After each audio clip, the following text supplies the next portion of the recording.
el ruido se escucha y se mezcla con su salival más o menos de 1,5 litros, aproximadamente 4 horas, ¿no? Eso es lo que tenemos nosotros. Pero, ¿quiénes son las estructuras que van a segregar saliva? Ahí tenemos las glándulas salivares, ¿no es cierto? Esas glándulas salivares tienen dos componentes. Uno son glándulas salivares mayores y otro son glándulas salivares menores. La que nos interesa y las que producen mayor cantidad de saliva son las glándulas salivares mayores. Entonces aquí vamos a empezar con una de las glándulas, ¿no? La más grande de estas glándulas, ¿no? Que es precisamente la glándula parótida, ¿no? Como verán, la ubicación anatómica es bastante sencilla, ¿no? Aquí tienen ustedes el cartílago auditivo o el cartílago del pabellón auricular. Ven ustedes que está localizado precisamente a nivel del hueso mandibular, en el borde precisamente, o la rama, ¿no? Digamos, ascendente, ¿no? La rama ascendente que tiene, y el ángulo mandibular, ¿no? Nosotros vamos a tener la glándula parótida. Esta glándula parótida tiene un gran porcentaje de secreción serosa, ¿no? Mayor cantidad. Y si consideramos la saliva más o menos 1,5 litros, ¿cuál es el componente de mayor cantidad que tiene la saliva? Mucoso. ¿Perdón? Mucoso. ¿Qué? Agua. El agua.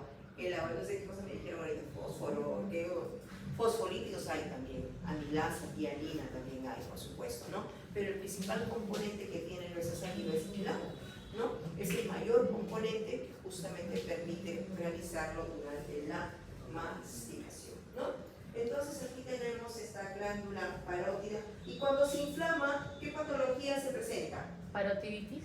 Exactamente, la parotiditis, ¿no? De repente viene un niño pequeño a la consulta con su mamá y con 2 bultos o un solo bulto, generalmente es unilateral, ¿no?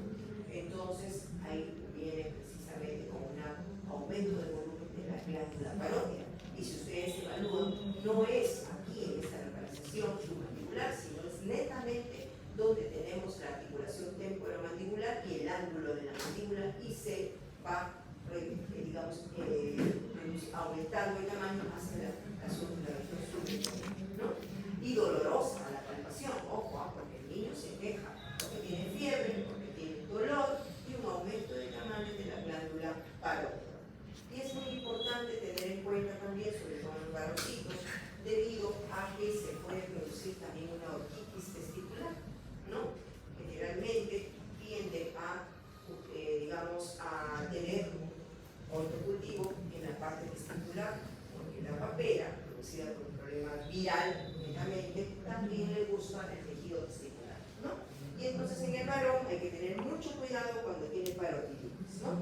Entonces, pero un punto también importante es cuando hay una tumoración que puede ser benigna o maligna, y se tiene que hacer la extirpación de la glándula parótida. Y entonces ahí me preocuparía un poco más. ¿Por qué? Porque aquí se encuentra el recorrido del nervio facial. Miren acá, lo he quitado de rojo, ¿no? Del nervio facial.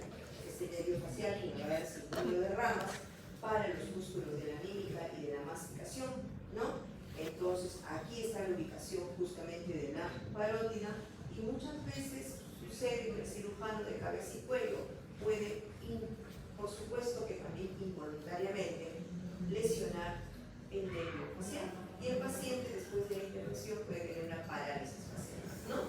Entonces ahí habría que tener mucho cuidado, sobre todo los que van a ser cirujanos, ¿no? Definitivamente por eso es importante considerar la ubicación anatómica, ¿no? Bien, esto es con respecto a la glándula parótida. Recuerden que la mayor secreción que tiene es serosa. Tenemos también otra glándula de menor tamaño que la parótida y se encuentra debajo del ángulo mandibular, ¿no? Y es la glándula, exactamente, la glándula submandibular, ¿no? Esta glándula de menor tamaño que la parótida es una glándula mixta, tiene mucina y serosa, ¿no? mucina, que es serosa, pero también participa en la secreción salival. Y es muy importante, y esto se puede inflamar inclusive cuando tenemos algún proceso infeccioso localizado por adyacente, ¿no? Entonces eso es importante considerarlo, ¿no? Como esta glándula submandibular. Y antes que me olvide, todas las glándulas tienen conductos, ¿no? Sino como ingresa el drenaje de la secreción hacia la mucosa oral, por supuesto, ¿no? Y la glándula parótida tiene un conducto, ¿cómo se llama? Conducto parotidio. O conducto de Estela, ¿no? Conducto de Estela, ahí lo tenemos, ¿no? Y esto es importante porque se puede obstruir inclusive el conducto de Estela por alguna patología que se puede llegar a producir. Estas glándulas son pares, por si acaso, tanto al lado derecho como al lado izquierdo. Si yo les pongo una flecha, ¿no? Dirigida acá, dirán que se denomina la estructura. ¿Cómo se llama la estructura? Glándula parótida izquierda. Izquierda, así tiene que ser. ¿Qué función tiene? Secreción salival. Exactamente, secreción salival. ¿De qué tipo? Mucosa. Serosa. Serosa. ¿no? Mayormente serosa. Exactamente, mayormente serosa. Así es. ¿Bien? Entonces, nos vamos a la glándula, que hemos visto la glándula submaxilar. Voy a quitar el hueso mandibular para que se observe mejor otra glándula más pequeña, que se denomina sublingual, que se encuentra justo en la base de la lengua, ¿no? Ahí lo tienen ustedes. En el anfiteatro sí se ven las tres glándulas, pero un poquito más deteriorada una que otra. La que está mucho mejor presentada es la parótida, ¿no? Pero no tenemos acá la glándula submandibular, no tenemos una mandíbula completa, pero sí se nota acá en esta parte justamente un poco deteriorada, y la glándula sublingual sí parecen trizas, ¿no? Pero está cerca de la lengua, ¿no? Entonces es importante que lo tengan en cuenta también cuando se presente, ¿no? La parte nerviosa se puede observar mejor. Entonces, como bien ustedes, tenemos tres glándulas, ¿no? Que están justamente, y la sublingual tiene un buen porcentaje de secreción mucinosa, ¿no? Estas tres glándulas mayores son las que producen la mayor cantidad de saliva, ¿no? ¿Tenemos glándulas menores? Sí, a nivel de la orofaringe, a nivel de la faringe propiamente dicha, y son glándulas muy pequeñitas que no las hemos visto en el anfiteatro, por supuesto, pero que también secretan saliva en menor cantidad, ¿ok? Hay patologías, por supuesto, tumorales. Estas patologías tumorales se pueden presentar en cualquiera de los tres tipos de glándula. No es frecuente, pero sí la patología más frecuente que produce aumento de tamaño es la parotiditis. En niños pequeños, menores, que probablemente hayan un contacto ocular y tienden a producir la parotiditis. Es mejor, dicen muchas veces, que le dé de pequeño que le dé de adolescente o de adulto, porque de adolescente y adulto hay que considerar en el varón el problema testicular que puede llegar a producir, ¿no? Bien, vamos a tener en cuenta ahora otra glándula importante, y es la glándula tiroides, ¿no? Ahí tienen ustedes a la glándula tiroides. ¿Dónde está localizada la glándula tiroides? Debajo del... Están los primeros anillos tiroides y los primeros anillos trajeanos. Ya, perfecto. ¿Dónde más? ¿Qué más puedo decir? De su ubicación anatómica. No se olvide, región anterior del cuello, ¿no? Esa es la ubicación anatómica. Y lo que tú has comentado, bien, justamente está cartílago cricoides, ¿no? Y primer anillo traqueal, segundo anillo traqueal. Prácticamente está entre C6, C7 y T1, ¿no? Esa es la ubicación anatómica que tiene la glándula tiroides. Una glándula blanda, de consistencia blanda, no es como un cartílago. Ustedes han tocado el cartílago tiroides en la laringe. Cuando ustedes lo tocan, es bastante durito, ¿no? Cuando tocan ustedes el cartílago epiglotis, es muy parecido a la glándula tiroides. Es de un color rosado, rosado claro generalmente, ¿no? Y es muy importante tenerlo en cuenta, en este caso, a la glándula tiroides. ¿Qué forma tiene? ¿Cómo? Mariposa. Más o menos, ¿no? Algunos dicen que tiene forma de H, parece, ¿no? Presenta dos lóbulos, ¿no? Dos lóbulos. Y un istmo. Lóbulo derecho, lóbulo izquierdo, pero tiene también un tercer lóbulo, ¿no? Ah, no, el Lóbulo piramidal. piramidal. Exactamente, ¿no? Lóbulo derecho, lóbulo izquierdo y el lóbulo piramidal. ¿Y la unión cómo se llama? Istmo. Istmo, exactamente, ¿no? La unión precisamente es el istmo en este caso. Como les dije, es bastante blando, de un color rosado claro, rosado pálido generalmente, ¿no? ¿Y qué hormona secreta? La T3, T4. T3 y T4. Muy bien. ¿Qué cosa es la T3 y la T4? ¿Qué es la T3? ¿Qué es la T4? Trío yo y... Triodo, La T3, tironina. La T4, tetraiodotironina, o también denominada tirosina. ¿Es cierto? T3 y T4. ¿Y quién le indica y le ordena que tenga T3 y T4? La glándula hipófisis. La glándula hipófisis, que ahorita la vamos a ver. ¿No es cierto? Glándula hipófisis.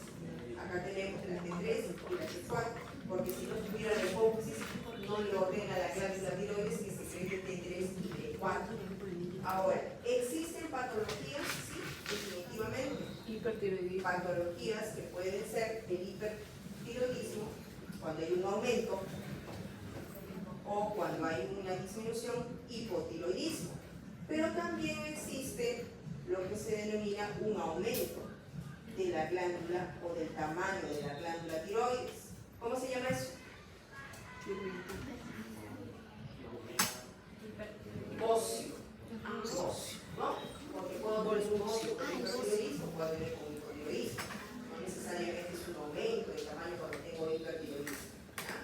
Pero tenemos acá un bocio endémico en nuestras ciudades de la sierra de nuestro país. Hay zonas en las cuales cuando van al Perú de repente encuentran algún bocio, aunque ya hay menos cantidad, pero hace 10 o 15 años atrás sí había buena cantidad de bocio debido a la falta de yodo, ¿no? En los alimentos, porque no, en la sal que consumían no había la cantidad adecuada de yodo, por lo tanto, entonces había bocio en esa época, ¿no? Entonces el bocio es una patología que sí la pueden encontrar, pero también se puede producir una patología neoplásica, ¿no es cierto?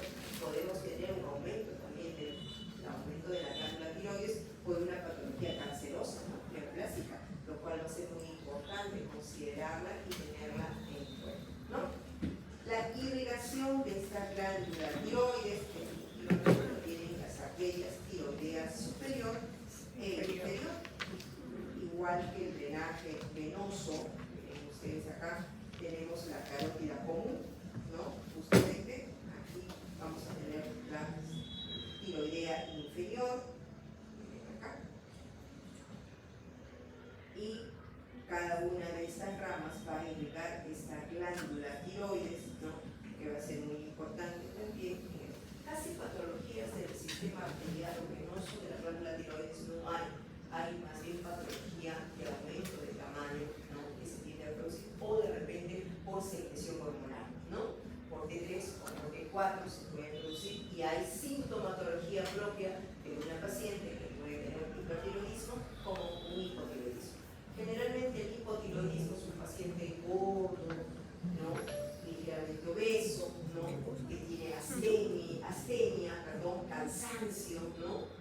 Hay trastornos en el caso de la mujer con respecto a la FSH y VIH, trastornos del ciclo uterino, ¿no? Retrasos menstruales que se pueden ocasionar, y por supuesto esta paciente tiende a tener una vida más sedentaria.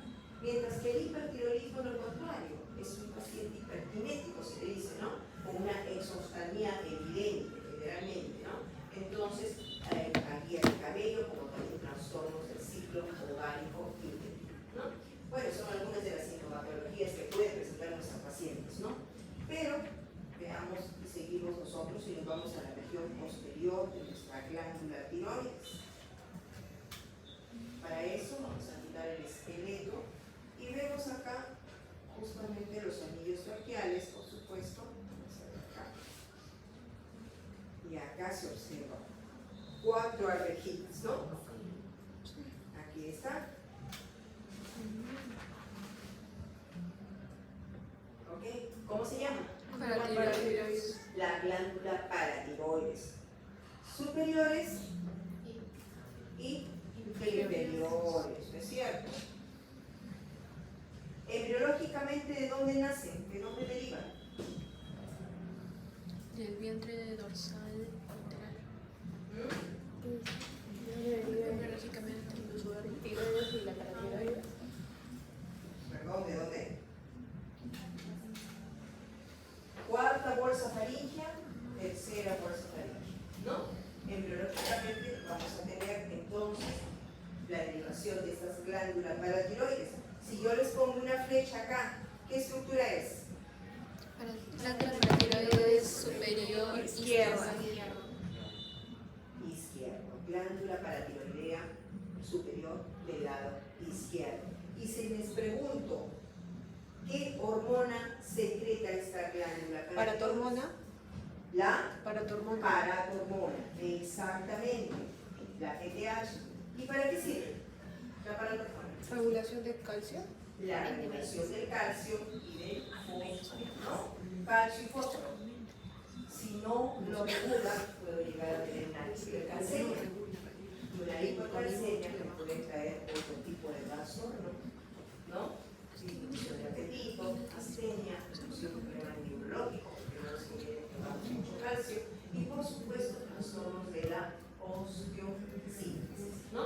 Entonces es importante precisamente el calcio y el fósforo en la regulación correspondiente, ¿no?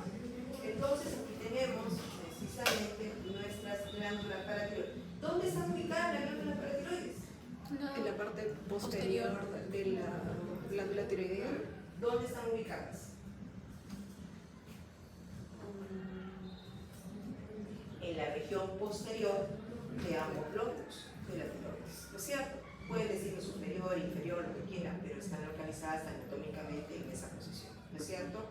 No hemos visto nosotros en la glándula tiroides que hemos tenido la glándula paratiroides, no, definitivamente, ¿no? Tendríamos que hacer un puntito, un puntito. Si yo le pongo ahí un puntito rojo, ya, pues ya, es glándula paratiroides, ¿no? Por eso justo hablaba con los alumnos ayer, le decía, bueno, si yo te pongo ahí un puntito, te digo, ya, pues esa es la glándula paratiroides. Pero no las hemos visto, digamos, visualmente.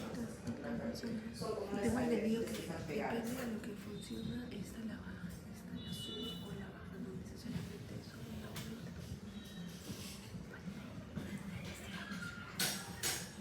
Vamos a ver ahora.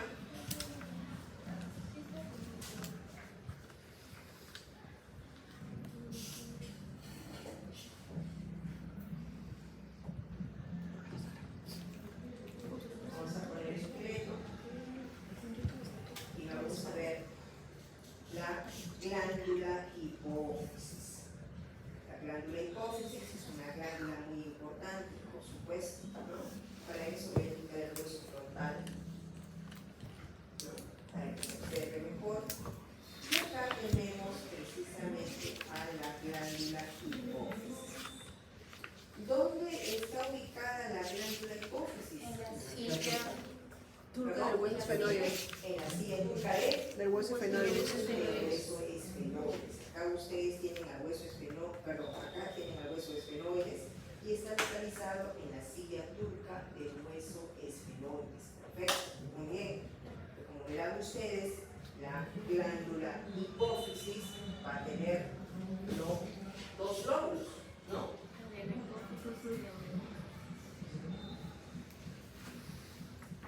Uno más grande que el otro. ¿Cómo se llama? Y neureno. Adenohipófisis o lóbulo anterior y neurohipófisis o lóbulo posterior.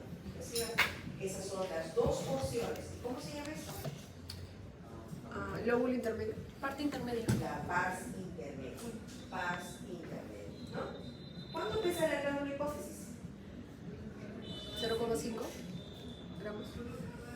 Sí, han visto ustedes la silla turca. Miren el tamaño que tiene. 0.5 a 1 gramo. Ya es pequeñísimo, ¿no? ¿Y cuánto mide? ¿Ah? ¿Cuánto mide? creen que mida? ¿Han visto la silla turca? Saquen la cuenta, pues.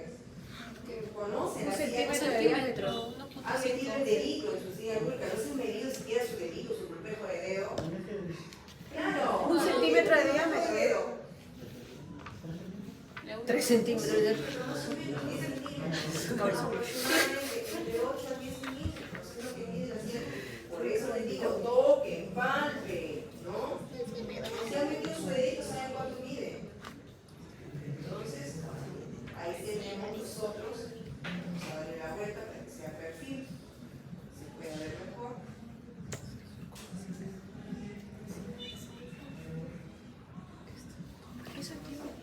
una raqueta.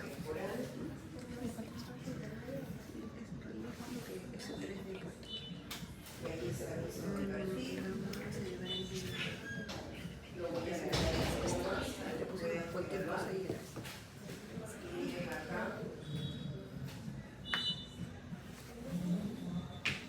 Y ahí está. ¿Ven? Ahí sí se nota de perfil justamente la pars intermedia, ¿no? Ahí tienen ustedes la adenohipófisis y tienen la neurohipófisis, ¿no? Esto de acá es la neurohipófisis y esta partecita que es mucho más pequeña es la neurohipófisis, ¿ok? Limita hacia la parte superior con el hipotálamo, ¿no? ¿Por qué? Porque aquí va a tener un tallito, muy grande lo dibujado por si acaso, Tallo hipoficial. muy grande. Un tallito que se llama infundíbulo, sobre todo de la neurohipófisis, Todavía fallo. el infundíbulo. Y tiene acá la pars puberal y acá tenemos al hipotálamo, ¿no es cierto? Entonces, estas vienen a ser las porciones que vamos a encontrar en la hipófisis. Y por supuesto, a los lados, vamos a ver acá, hay dos surcos. Recuerden que acá tengo mi hueso esfenoide, no se olviden, por favor. ¿No? Y a los lados de la silla turca habían dos surcos. ¿Se acuerdan cómo se llaman esos surcos? El surco carotídeo. Exactamente.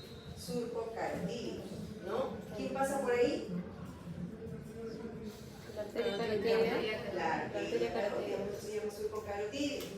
Y encima del surco carotídeo, encima de la carótida hay dos bultos. Y lo dijimos, los senos cavernosos, ¿no es cierto? Por eso es importante tener la ubicación anatómica de la hipófisis. Porque ¿qué pasa si yo tengo un trauma cráneoencefálico en fosa media y me lesiona el hueso esfenoides con la silla? Puedo lesionar no solamente mi glándula hipófisis, sino también la arteria carótida. Y recuerden que la arteria carótida irriga intracerebralmente porque participa en la formación del polígono de Willis, ¿no es cierto? Y el seno cavernoso es el drenaje intracraneal, intracerebral, ¿ok? Por eso es importante tener una gran hemorragia interna en este caso, y aparte de eso puedo lesionar, dependiendo del lugar donde esté, la adenohipófisis o la neurohipófisis, ¿no es cierto? ¿Qué pasa si lesiono la adenohipófisis, lóbulo anterior? Hay problemas con. ¿Qué pasaría? ¿Qué hormona secreta la adenohipófisis? Hormona de crecimiento, prolactina, Somatotropina, Lactotropina. prolactina, Lactotropina. tirotropina. gonadotropina. No la 3, T3 y T4, ¿no es cierto? Sino la tirotropina, ¿no? ¿Qué más? Las gonadotropinas, ¿no? Somatotropina. La FSH, LH, ¿no? Y entonces, miren todo lo que me ocasionaría si yo me lesiono la adenohipófisis o de repente tengo un tumor cerebral localizado ahí. Por supuesto que va a depender. ¿Por qué? Porque la adenohipófisis va a tener células, ¿no? Acidófilas y basófilas, ¿no?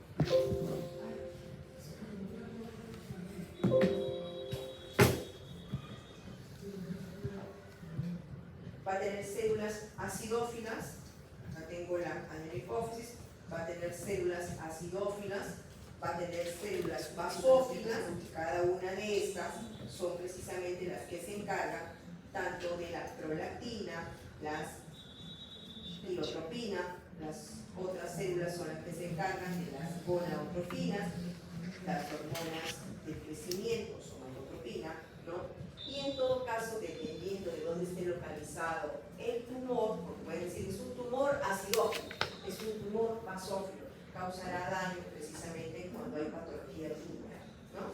Y cuando hay daño cráneoencefálico, ahí sí, lamentablemente puede tener mayor número de lesiones que pueden ocasionar que de repente el pronóstico no sea muy bueno en esos casos, ¿no? Sobre todo cuando hay silla turca, cosa media, ¿no? De la base de cráneo. Bien, ¿y qué sucede con la neurohipófisis? Que por ser tan pequeñita también hace algo, ¿no? Aunque no está catalogada como secretora, ¿no? Está catalogada más bien como almacenaje. Sí. La neurohipófisis o pituitaria posterior o lóbulo posterior, ¿no? Tiene almacenaje de dos hormonas. ¿Cuáles son? Vasopresina y oxitocina. Vasopresina es una, o también denominada hormona antidiurética, y la oxitocina, exactamente, solamente dos. ¿Qué sucedería si me lesiono la hormona antidiurética? Si me lesiono, perdón, el lugar de secreción de la hormona antidiurética. Habría desregulación de la No tendría la diuresis adecuada, ¿no? Y de repente la diuresis va y va, ¿no? Litros y litros, ¿no? Deshidratación. Entonces podría pasar ese tipo de lesión tumoral que podríamos tener clínicamente, ¿no? Pacientes que de repente vienen con esa sintomatología, ¿no? Y lo cual va a ser importante conocer, ¿no? Cómo es que estamos, ¿no? Y por supuesto, aquí también tenemos, hasta, ahí está el seno cavernoso, como les mencionaba, ¿no? Es una gran masa en realidad el seno cavernoso, por eso es importante conocerlo, ¿no? Aquí tengo la vena hipófisis, y aquí voy a tener la irrigación, ¿no? El sistema hipoficial y cordón hipoficial, ¿no? Ahí están las arterias hipoficiales superiores, ¿no? Arterias hipoficiales inferiores, que también son ramos de la carótida. Entonces es importante llegar a conocer esta estructura, ¿no? Entonces la pregunta va a ser, si yo les pongo la flecha aquí, ya ustedes me dirán, adeno hipófisis o lóbulo anterior de la glándula hipófisis, ¿no? Ahí no hay derecha ni izquierda, por supuesto, ¿no? Y les pregunto qué función tiene o qué hormona secreta, y ustedes me contestarán adecuadamente, ¿no? Así vamos a tener las dos preguntas en cada pregunta, dos subpreguntas en cada pregunta, van a ser 10, ¿no? Para poder calificar un punto. No hay medio punto, ¿no? Definitivamente, por eso va a ser muy importante que ustedes escriban adecuadamente y escriban también los nombres adecuadamente. No me confundan uno con otro como me ha pasado en el examen anterior, que algunos se les he pasado por lo menos, ¿no? Pero tengan mucho cuidado, tienen que tener en cuenta la estructura de la ortografía, ¿ya? En anatomía no pueden haber ese tipo de errores. ¿Okay? Bien, hasta aquí nos quedamos, chicos. No sé si tengan alguna pregunta. Ya saben que la